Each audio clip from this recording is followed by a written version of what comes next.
Gabbro Refinería apartment building by Ambrosioni Balparada Arquitectos in Rosario, Argentina.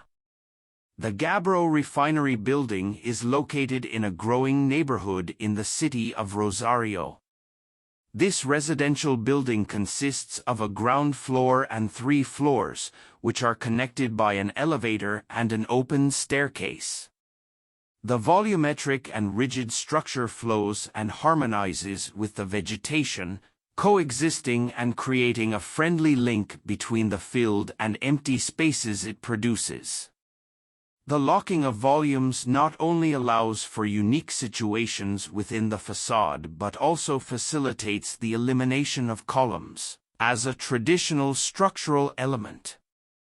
The choice of main material used in this work is exposed concrete.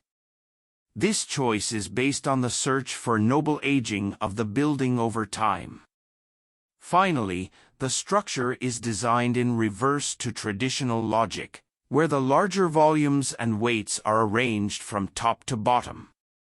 The volume tries to disintegrate, reaching the ground floor in order to achieve more friendly contact with pedestrians.